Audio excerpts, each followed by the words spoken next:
హనుమకొండ వరద బాధితులు నగర మేయర్కు కమిషనర్కు ఊహించని షాక్ ఇచ్చారు. సమయ నగర్లో వరద పరిస్థితులను పరిశీలించేందుకు మేయర్ గుండు సుధారాణి కమిషనర్ బాజ్పై వెళ్లారు. అయితే 2 రోజులుగా నీటిలో నానుతూ అష్టకష్టాలు పడుతున్న తమకు నష్టపరిహారం ఇవ్వాలంటూ కాలనీ వాసులు డిమాండ్ చేశారు. అప్పటి వరకు కదలిచ్చేది లేదంటూ భీష్మించారు. రోడ్డుపై బైఠాయించారు. వాళ్లకు నచ్చజెప్పేందుకు గుండు సుధారాణి బాజ్పై ప్రయత్నించారు. కాలనీ వాసులు తమ ఆందోళన కొనసాగించారు.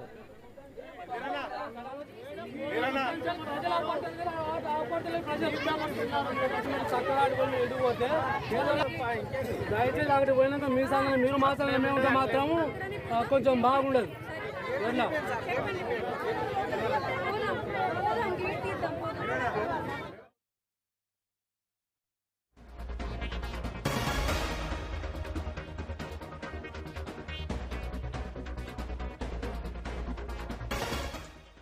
ఓరుగల్లుకు గుండె కోత మిగిల్చింది మొంతా తుఫాన్. సుమారు 125 కాలనీలు జలదిగ్బంధంలో చిక్కుకున్నట్లు చెబుతున్నారు.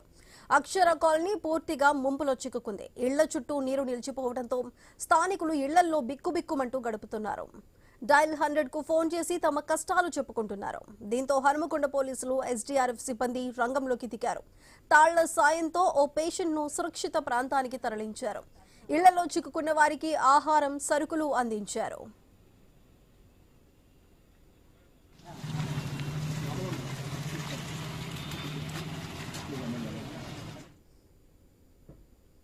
అయితే మీరు ఐ న్యూస్ స్క్రీన్ మీద చూస్తున్నారు. ఓ పేషెంట్ ను ముంపులో చిక్కుకున్న ఆయన ఇంటి నుంచి బయటకు తీసుకొస్తున్నారు.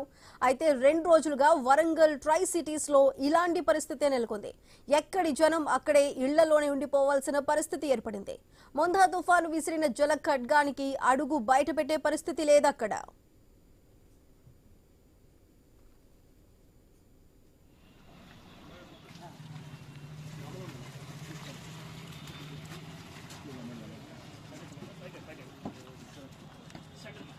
అది కాదండి అది కాదండి వాళ్ళని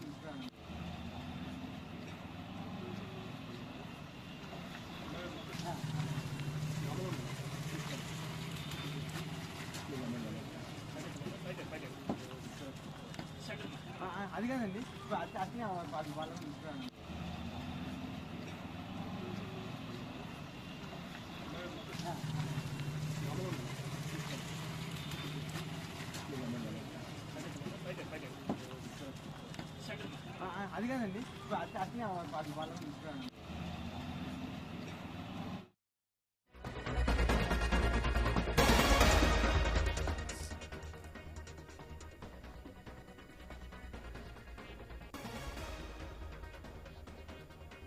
హనుమకొండలో వరదలకు ఒకరు బలయ్యారు. సమ్మయ్య నగర్ కాలనీలో టీవీ టవర్స్ దగ్గర వరదల్లో చిక్కుకొని రిటైర్డ్ డీఈఈ పాక శ్రీనివాస్ ప్రాణాలు కోల్పోయారు. మధ్యాహ్నం ఇంటి నుంచి బయటకు వెళ్లిన శ్రీనివాస్ సాయంత్రం సమయంలో శవమై కనిపించారు. ఆయన కుటుంబం తీరని శోకంలో మునిగిపోయింది.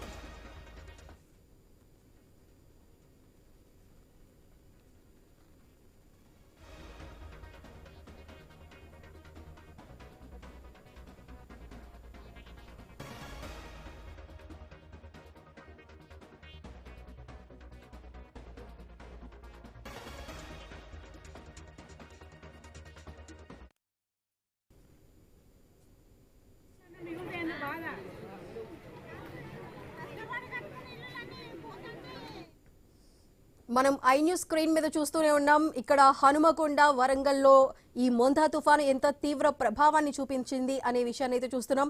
ప్రస్తుతం మనం సమ్మయ్య నగర్లో చూసుకున్నట్లయితే సమ్మయ్య నగర్లో అక్కడ 2 రోజులు బట్టి అక్కడ ఉన్న వర్షాల్లో బయటికి రావడానికి ఇబ్బంది పడుతూ ప్రజలు అక్కడే నాటుతున్నారు. అక్కడ పరామర్శించడానికి వెళ్ళిన మేయర్ని, కమిషనర్ని కూడా అక్కడ ప్రజలు అడ్డుకొని మాకు న్యాయం చేయాలంటూ డిమాండ్ చేస్తూ రోడ్డు మీద బైఠాయించిన పరిస్థితులు అయితే కనిపిస్తున్నాయి.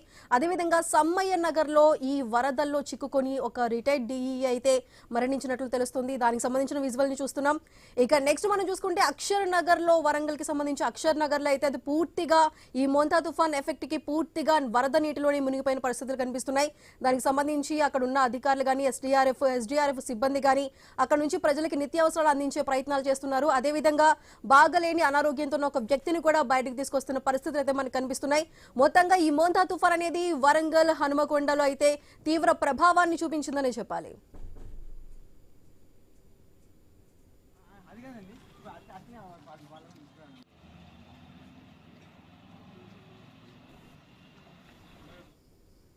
సో ప్రస్తుతం వరంగల్ హనుమకొండ జిల్లాల్లో ఉన్న ఈ మోంతా తుఫాన్ ప్రభావానికి సంబంధించి పూర్తి సమాచారాన్ని మా ప్రతినిధి ప్రశాంత్ అందిస్తారు. ప్రశాంత్, చెప్పండి, ప్రస్తుతం అక్కడ పరిస్థితులు ఏ విధంగా ఉన్నాయి? సహాయక అంటే ఇప్పుడు ప్రస్తుతానికి వర్షాలు తగ్గాయి కాబట్టి సహాయక చర్యలు ఏ విధంగా కొనసాగుతున్నాయి?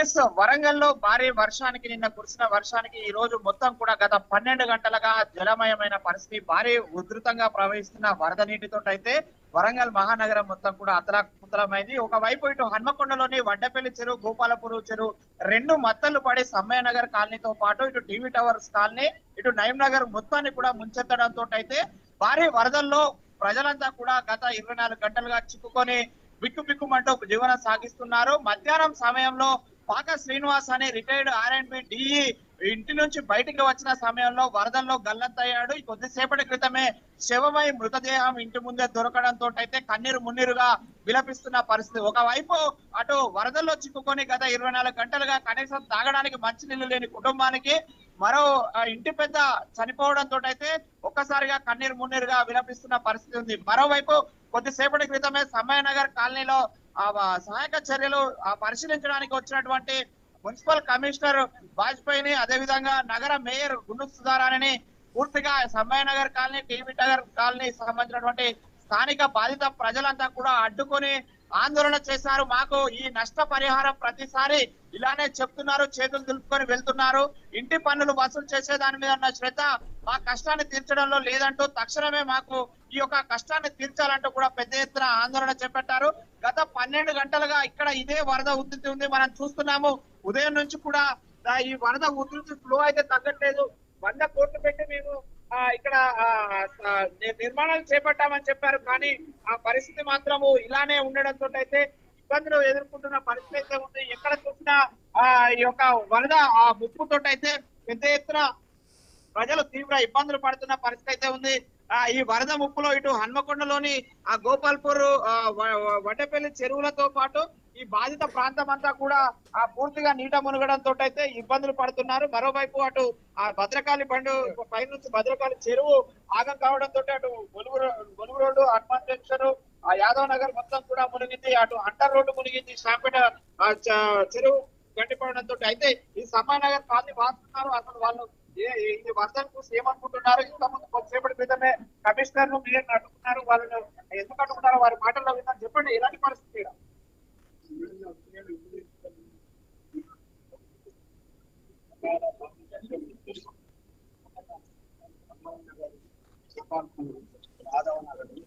ఈ కాలనీలు అన్ని జలమయమయ్యాయి.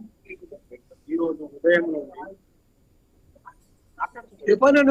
ఈ అకాల వర్షం ఎక్కువకుండా వచ్చిన వరదలకు ఈ సమ్మయ్య నగర్ కాలనీ కానీ, గోపాల్పూర్ కానీ ఇవన్నీ జలదిగ్బాంధంలో కూర్చుంది. అటువైపు చూస్తే ఇళ్ల మీద ఉండి ఆహాకారాలు చేస్తున్న సందర్భాలు మీరు గమనిస్తున్నారు. ఒకవైపు ఇంటికి లేక ఈ అకాల వర్షం ఇంట్లో నిలువ నీడ లేక బియ్యం, ఉప్పు, పప్పు, కానిచెల్లి, ఫర్నిచర్, టీవీలు అన్ని ఈ వరదల్లో కొట్టుకుపోకుండా ఇంత పెద్ద ఎత్తున ఇది రావడం ఇది మొదటిసారి. దీన్ని మేము మునిపెన్నట్టు చూడలేదు. మాకు ఈ అండర్ గ్రౌండ్ డ్రైనేజ్ కట్టినా కూడా దీనివల్ల మాకు ఏ ఉపయోగం లేకుండా అయిపోయింది. కాబట్టి ప్రభుత్వం దయచేసి దీని మీద ఏదన్నా స్పందించి మాకు ఏదన్నా ఈ జరిగిన అపరాధానికి మాకు జరిగిన ఈ యొక్క పొరపాటు మాకు వర్షం వల్ల మాకు జరిగిన నష్టానికి ఏమన్నా మాకు పరిహారం చెల్లించి మాకు ఆదుకొని మమ్మల్ని భద్రతా ప్రదేశాలు తీసుకుపోయి మాకు నిలువ నీడనీయాలని ప్రభుత్వాన్ని కోరుకుంటున్నాము. కాబట్టి ఇది మేము ఉదయం లేచేసరికి కంప్లీట్ గా మొత్తం ఈ 100 ఫీట్ రోడ్ అక్కడ తులసిపార్ నుంచి ఏదైతే మొదలుకున్నాం 90 ఫీట్ రోడ్ వరకు మొత్తం కంప్లీట్ 100% మా కాలేజీలు ఉన్న పిల్లలు, కాలేజీలు పోయిందాం. అక్కడ బిల్డింగ్ నుంచి వాళ్ళకి ఆహారం కానీ నీళ్ళ సౌకర్యం కానీ ఏది కానీ లేక మేము అంతా ఇక్కడ ఎదుర్కొంటున్నాం. అక్కడ చూస్తే ప్రతి ఒక్కరు వృద్ధులు ఉన్నారు, యువకులు అందరూ మేము ఎంత చేసుకున్నా కూడా మా వల్ల ఏం సాధ్యం కాకపోయి చేతులెత్తి అచేతనులుగా మేము ఇక్కడ నిలబడిన పరిస్థితి మాకు ఏర్పడుతున్నది. కావున దయచేసి మమ్మల్ని ఈ ప్రభుత్వం కానీ ఈ స్వచ్ఛంద సంస్థలు కానీ మాకు కొంత న్యాయం చేయగలరని మేము సమ్మయ్యనగర్ వాసులు కోరుకుంటూ ఉండొచ్చు. అదే మనం చూస్తున్నాము మరికొంతమంది మహిళలు కూడా ఉన్నారు, ఉదయం నుంచి కూడా బిక్కు పెట్టుకుంటూ ఉంటారు, నిన్న కూడా ఈ వరదల్లో ఉన్నారు. వారి మాటలు చెప్పండి అమ్మా, వర్షం వస్తే ఎలాంటి పరిస్థితులకి ఏమన్నా న్యాయం చేస్తారా? కమిషనర్ మేము అడుగుతున్నారు కదా. ఏం చేయలేదు సార్. నిన్న పొద్దుట నుండి వర్షము వరద రెండింటి నుండి మేము ఎంత ప్రాబ్లం అవుతాం, ఎంత సతమతమైనా మా బాధ అసలు ఎవరు పట్టించుకోలేదు సార్. రావడం ఫోటోలు దిగిపోవడం అదే చేసే పని. అదే ఒక గేటు రావట్లా కూడా మాకు ఇంత వరదలకు సార్. మా ఇంటి ముందు పరిస్థితి సార్. మా గతంలో కూడా నీళ్ళు వచ్చాయి, నీళ్లు రాలేదని కాదు, ఎప్పటికీ వరద వస్తుంది. కాకపోతే ఇంత ఘనం రాదు. ఇంత రోడ్లు ఎక్కి ఇంత ఇల్లు మునిగిపోయి అసలు ఈ పక్కకు వరదే రాదు, మాకు ఆ పక్కకే వస్తుంది వరద. ఈ పక్కకు వరద మొత్తం ఇంట్లో మొత్తానికి పాలైపోయినాయి సార్. అసలు మేము డోర్లు వేసుకోవడానికి కూడా ఛాన్స్ లేదు. అదే మధ్యరాత్రి మాకు అసలు కనీసానికి వరద వస్తుంది, వాన వస్తుంది కదా, కట్లు తెగుతాయి కదా, మరి ఏంటి అన్నది వాళ్ళ ఇంత కూడా మాకు ఏం చెప్పలేదు సార్. మా ఇచ్చ మేమే మా ప్రాణాలు కాపాడుకోవడానికి మేమే బయటకు వచ్చాం. ఇంకొకటి ఎవరైనా చచ్చిపోతే 5 లక్షలు ఇస్తాం 6 లక్షలు ఇస్తామని అంటారు కదా, కనీసానికి బతుకున్నాం మేము. మా పట్టంలో మేము చదువుకున్న మేము కట్టబట్టతో వచ్చి మేము రోడ్డు మీద ఉన్నాం.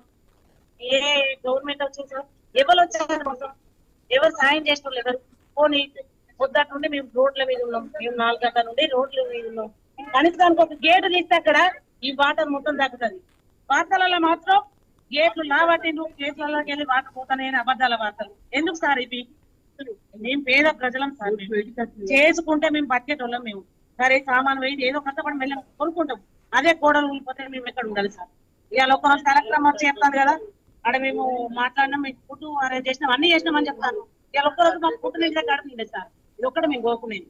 ఇవాళ ఒక్క రోజు కోసం మేము బయటకు ఫుడ్ తిని మేము అక్కడ వండుకుంటే రేపు పొద్దుగా వచ్చి వరదలు మొత్తం ఎందుకు కొట్టుకోలేక మేము ఏ గవర్నమెంట్ అడగాలి సార్? అదొకటి మాకు కావచ్చు. మాకు ఎటువంటి సాయం ఇప్పటి వరకు అందలేదు. కనీసానికి చూసిపోని కూడా చూసుకోలేదు. వచ్చిండు ఎమ్మెల్యే సార్, వచ్చిండు ఇట్లా వచ్చిండు, అట్లా 2 ఫోటోలు తీసుకోండి పోవడం ఎందుకు సార్? అదే వచ్చాడు ఎందుకు? మా దాకా వచ్చాను కదా, మా ప్రాబ్లం ఏంటో మేము చెప్పుకోవాలి కదా. ఎందుకు రావడం ఎందుకు? మా ఇంట్లో మొత్తం మునిగిపోయినాయి సార్, సామాన్ ఏం లేకుండా పోయింది. ఇప్పుడు మేయర్ ను కమిషనర్ అడ్డుకున్నారు. అవును సార్, గేట్లు తీయమనుకుంటున్నాయి పోయింది. ఒకవేళ వీలైతే గేట్లు తీసుకోలేదని చెప్పింది. కలెక్టర్ కూడా అదే చెప్తాను, ఇంటికి నిండు చేయాలంటారు. మరి మేము రాత్రి నుండి మేము రోడ్ల మీదకి వచ్చి మా పరిస్థితి అర్థం చేసుకోకుండా ఇంటికి మునుగుతాయంటే ఏందా సార్? ఇంటికి మునిగిపోతాయంట. ఈ మునిగినామంటే నీళ్ళు వరదలలో చచ్చిపోయినామంటే ఒక్క గేట్ లావడితే సగం నీళ్ళు అలాగే వెళ్ళి పాటిపోతుంది. సగం నీళ్ళు మేము భరించుకుంటాం. మొత్తానికే లావటం అంటలేము. ఒక్క గేటు లావట్టినా కూడా సగం నీళ్ళు కిందికి వెళ్ళిపోతే మా ఇంట్లో కొంచెం అన్నా తేలుతాయి. మా గోడలు ఊలిపోకుండా మేము బతకగలుగుతామని అదొక్కటే వేదన. చెప్పండి ఎలాంటి పరిస్థితి? వచ్చి ఒక్క నిమిషం కూడా నిలబడలేకపోతాను. మరి రాత్రి నుండి మేము ఇక్కడ నీళ్ళల్లో నిద్ర లేక ఏం లేక చిన్న పిల్లలు బాలింత తల్లులు అక్కడ ఉన్నారు. కానీ జనాలు చూడడానికి ఈ నీళ్లు చూడడానికి వచ్చిన వాళ్ళకు అన్నము నీళ్లు వాళ్ళకు అందుతానే కానీ లోపలికి పోయించేటోళ్ళు ఎవరు లేరు. ధైర్యం చేసి లోపల దాకా పోయించేటోళ్ళు ఎవరు లేరు. కనీసం ఇప్పటికైనా చీకటి అవుతుంది కాబట్టి ఇంకా ఆగమవుతారు. చిన్న పిల్ల తల్లులు ఉన్నారు. అక్కడ గేటు ఎత్తేస్తే ఆ నీళ్ళన్ని సగం కన్నా పోతాయి. మా ఇంట్లో మొత్తం కూలే దశకు వస్తాయి. మొత్తం మీరు కొంచెం వచ్చి అసలు ఒక్క నిమిషమే ఇట్లా వస్తాను, ఫోటోలు దిగిపోతాను. అందరు జనాలు చూడడానికే వచ్చి వాళ్ళ అవసరానికే వాళ్ళు వచ్చిపోతాను. అధికారులైనా కొంచెం దయచేసి మాకు గేట్ ఒక్కటి ఎత్తే ఉంటే కొంచెం నీళ్లు తగ్గుతాయి కదా, అదే బాధ. ఇప్పుడు అధికారులు వచ్చారు కదా, మీరు ఆ కారు ముందర కూర్చున్నారు, ఏం డిమాండ్ చేశారు, ఏం చెప్పారు? కూర్చుంటే మమ్మల్ని లేపుతున్నారు. అసలు మా మాటలు పట్టించుకోవడం లేదు కదా. మేము ఏం చెప్పడానికి కూడా 2 నిమిషాలు కూడా ఉండాలి కదా. ఇక్కడ మరికొంతమంది మహిళలు ఉన్నారు. అమ్మ చెప్పండి, ఎలాంటి పరిస్థితి? పిల్లలు కానీ ఎలా ఉంది? మొత్తం అన్ని కొట్టుకుపోయినాయి. ఒక్క సామాను కూడా లేదు. తిండి తిందామన్నా పొద్దు నుంచి ఇక్కడికి వచ్చి ఇక్కడ రోడ్డు మీద ఉన్న వాళ్ళకి తినబెడతారు. మాకు లోపల నిండా ముందు వాళ్ళకి అన్నం లేదు, వేయట్లేవు. ఇంత దరిద్రంగా ఉందంటే ఇవ్వాలంటే వచ్చి చూసిపోతానండి. రేపటి నుంచి మా పరిస్థితి ఏంటి? మాకు రోగాలు వస్తే ఎవరు చూస్తారు? ఆ గేట్లు తీస్తారు, అధికారులు వస్తున్నారు. రోడ్ల మీద ఫోటోస్ చూడడానికి కాదు, మాకు ఎన్ని కష్టాలు పడతారు. మా ఒక్కొక్క వస్తువు కొనుక్కున్నాం, అవన్నీ పోయినాయి, బియ్యం పోయినాయి, నీళ్లు పోయి ఏది లేదు. పొద్దు నుంచి ఆ నీళ్ళలో మునుగు తెచ్చాను కానీ ఒక్కరన్నా అయ్యో లోపల ఉన్న వాళ్ళని తింటారా ఉండరా ఏం లేదు. రోడ్డు మీద ఉన్న వాళ్ళకి వచ్చి తిన్నారా ఉన్నారా చూసుకున్నారా వెళ్ళిపోతున్నారు. ఇప్పటి వరకు మేము సాయంత్రం ఎట్లా నీళ్ళు తగ్గినాను లోపలికి నీళ్ళకి వచ్చి బయట రోడ్డు మీద ఉన్నాం. ఇప్పుడు చూస్తున్నాను ఒక్కరన్నా మాకు లోపలికి వచ్చి నీళ్ళు ఇచ్చిన వాళ్ళు లేరు, ఇచ్చిన వాళ్ళు లేరు. అది మనం చూస్తున్నాం. మరి కొంచెం చెప్పండి అమ్మా, ఇలాంటి పరిస్థితులు పిల్లలు అది బియ్యం మాత్రం మొత్తం అయిపోయినాయి, సామాను లేవు, ఏది లేదు. మాకు కనీసం ఒక్క నిమిషం అన్న లాస్ట్ ఎలాంటి సౌకర్యాలు లేకుండా అధికారులు వస్తున్నారు, అందరు వచ్చేసి ఒక ఫోటో దిగి పోతున్నారు తప్ప కానీ మా సమస్యలు ఏంటిదని అడిగి తెలుసుకోవడం లేదు వాళ్ళు. ఫస్ట్ మాకు సమస్యలు ఉన్నాయి కదా, ఎంత సమస్యలు తిండి లేక చిన్న పిల్లలు ఉన్న వాళ్ళు అయితే మస్తు అలమటిస్తున్నారు. కొంచెం వాళ్ళు దృష్టిలో పెట్టుకొని మాకు సహాయం